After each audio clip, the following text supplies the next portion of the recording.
Did y'all know they changed the name and logo of this rice because of racist stereotypes? Incorporated announces it's changing the name of Uncle Ben's rice to Ben's Original. The change was announced today for the 70-year-old brand. It's the latest company to drop a logo criticized as a racial stereotype. Miss me, huh? Oh, yes, sir.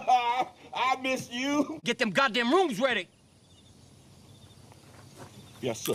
If it wasn't for Tony, What's up, guys? Welcome back to my channel. Thank you for tuning back in. I'm back with another video in my brand controversy series. A few days ago, I did the Aunt Jemima video about how that was so controversial and the whole mammy caricature that they used to sell those products and how Aunt Jemima changed the name. After that, a lot of companies, a lot of brands were being looked at as the next targets for racial stereotyping. Uncle Ben's rice was one of those brands, now known as Ben's Original. Since the 1940s, the rice boxes have featured a white-haired black man, often with a bow tie. Critics have said the image evokes servitude. Now, did I buy this just for this video?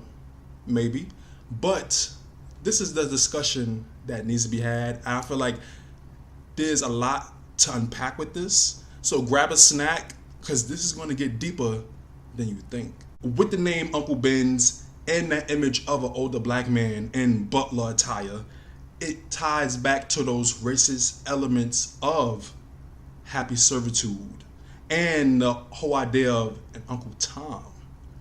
And for those of y'all that used to watch the Boondocks animated series, Uncle Ruckus would be a great comparison here. Wait a minute, hold on. I know some of y'all are probably like, damn, really? Is it that serious? That's how far this went. That quickly after Aunt Jemima, they changed the name and the logo. Let's talk about it. For more context, here's a brief history of the brand, Uncle Ben's. Back in the early 1900s, there were two British chemists that came up with a process of cooking rice that made it quicker, but also helped it retain the most nutritional value. Eventually, they partnered with Forrest Mars to have the rice be sold nationally, being sourced from a huge milling plant. Now, the Uncle Ben name and logo came in 1946 when one of the partners for the company modeled the look after one of the head waiters at a Chicago restaurant he used to dine at. This head waiter just happened to be an older black man. His name was Frank Brown, and it's not clear if he ever got compensated for being the face, or being the image. You know, like, you know how Little Debbie snacks, that was like the man's daughter or granddaughter, you know, she got paid. Now, did Frank Brown get paid for being the face of this brand for so many years? That's unclear.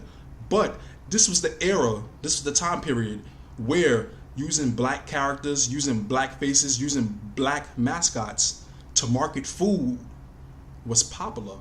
Just look at Aunt Jemima. This played into the idea that if an older person was in the kitchen cooking, you knew it was going to be good, like that down south, good southern cooking. Aunt Jemima, Uncle Ben's, those namesakes, those black faces, marketing food brands, whether it was rice or pancake mix, you know that it was going to be good. The consumer knew it was going to be good, so that's why they were so quick to use black faces and black names to market these products. The Uncle Ben's website even once stated, "Our namesake Uncle Ben was an African-American rice grower who harvested his rice with such care that he reaped honors for the full kernel yields and quality. In fact, his rice was of such excellent quality that it came to represent the standard by which all other rice was judged.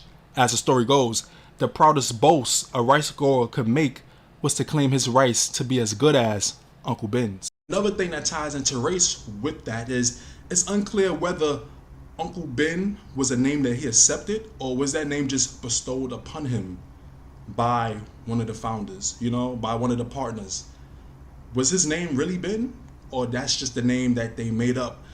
They make up the story just to like sell the product. He could have been a real black farmer from Texas, but the whole Uncle Ben name is like, sketchy. Also must be noted that in the plantation era of America, in the southern states, it was common for white people to refer to an older black man as uncle instead of Mr. or sir. Refer to an older black woman as aunt instead of miss or ma'am. Calling them Mr. or Miss, ma'am or sir, that was giving them too much power, giving them too much authority, giving them too much respect. So they called them aunt this, uncle that. And I know some of y'all might be like, okay, that's not derogatory, aunt this, uncle that. But it's that whole element of you're below me. I'm not gonna call you Mr. I'm not gonna call you ma'am. You see what I'm saying? However, I have to say, looking at the old time ads, researching some of the old time ads for Uncle Ben's, they do seem more respectable and less gimmicky than the Aunt Jemima Mammy ads, where it was so obvious that she was a caricature and a dark-skinned, overweight, black Southern woman that know how to cook. Come on, chillin', get your pancake, get your flapjack. Like, it was less gimmicky.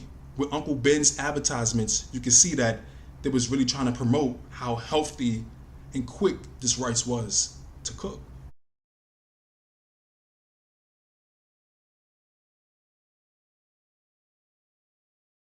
Even most of the commercials for Uncle Ben's back in the day seem wholesome. Who cooked the rice? It's great. Marriages thrive on Uncle Ben's rice.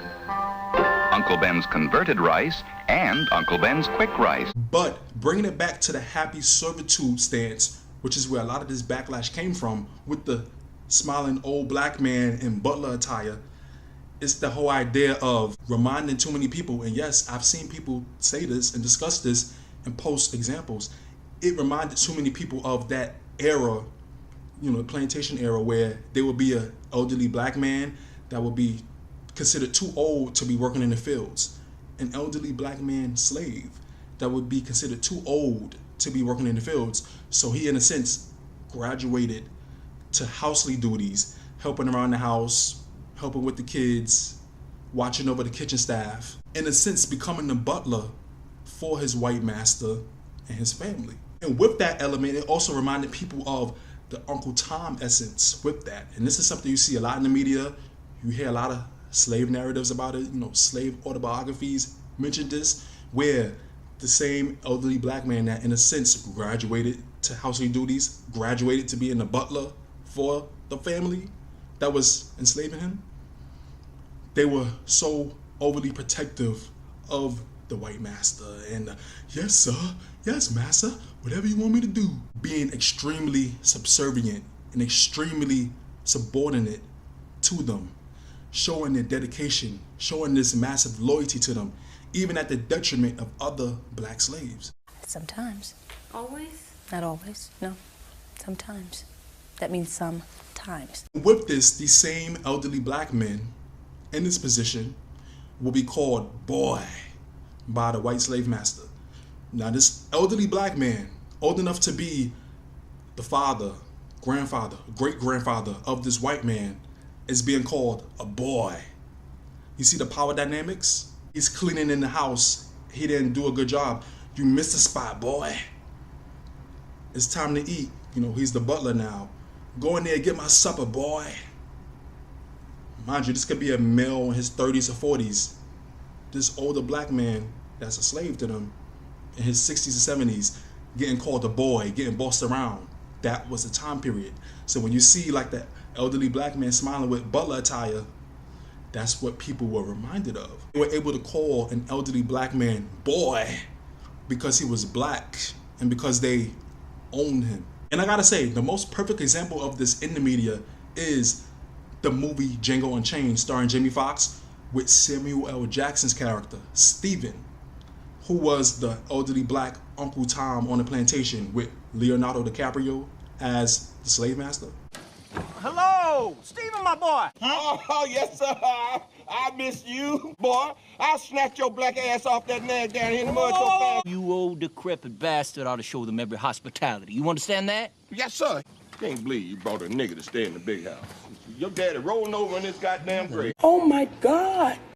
You see how jealous the character was, the Uncle Tom character was, of Jamie Foxx for being free, for being above him on the horse. Stephen, the Uncle Tom on that plantation, elderly black man, been there for years, he thought that he had some type of power or authority. But he was still enslaved. He saw Jamie Foxx, Django, free on the horse, powerful. That made him envious, that made him jealous, that made him lash out. Did you see how much he sucked up to the white slave master, Leonardo DiCaprio? And even look at this, when he ended up dying in the end, look how he reacted. I don't understand.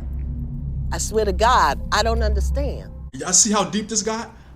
These are the images, these are the ideas, these are the narratives that people thought about when they looked into it deeply and saw the black Uncle Ben smiling with butler attire.